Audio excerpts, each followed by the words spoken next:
পুরো এপিসোড দেখতে জি5 অ্যাপ এখনই ডাউনলোড করুন। কি হবে এবার? হাড়ি ফাটানো হবে না? না না, সব হবে, এক্ষুনি সব হবে।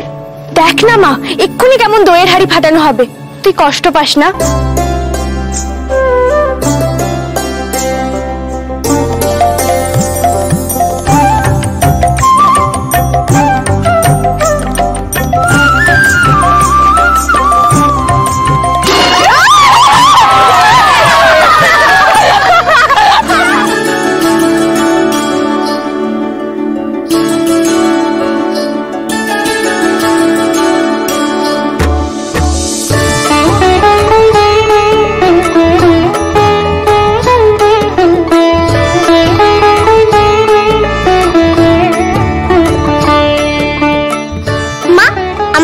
প্রসাদ দাও না, আমি বন্ধুকে দিয়ে আসি।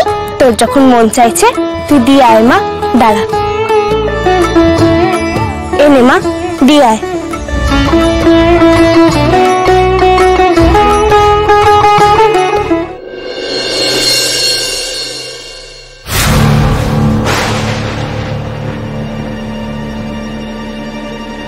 বন্ধু,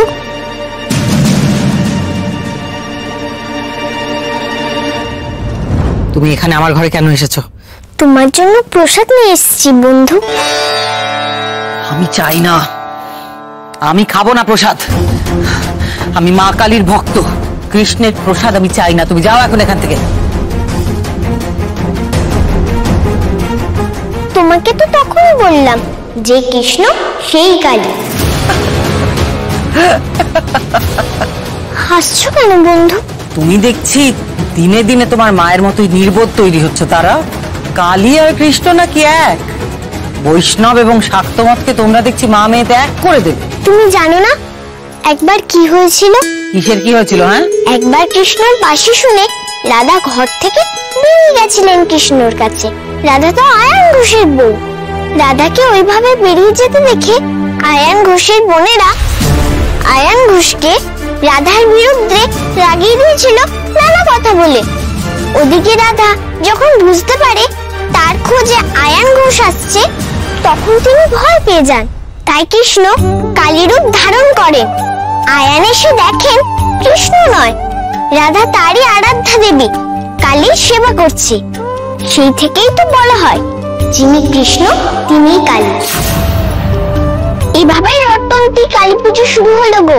কি সব ভুলভাল বলে চলেছো তখন থেকে? কে শিখিয়েছে তোমাকে এসব? নিশ্চয়ই তোমার মা। একদম এসব বাজে কথা আমাকে বলতে আসবে না, বুঝেছো? আমাকে এখন একদম বিরক্ত করো না, যাও এখান থেকে।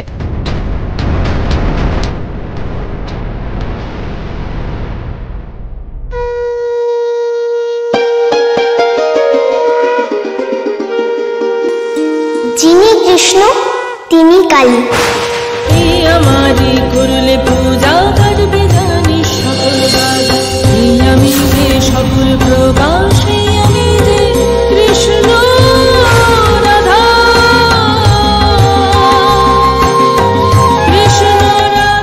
জি5 ডাউনলোড করুন আর সব এপিসোড দেখুন একদম ফ্রি।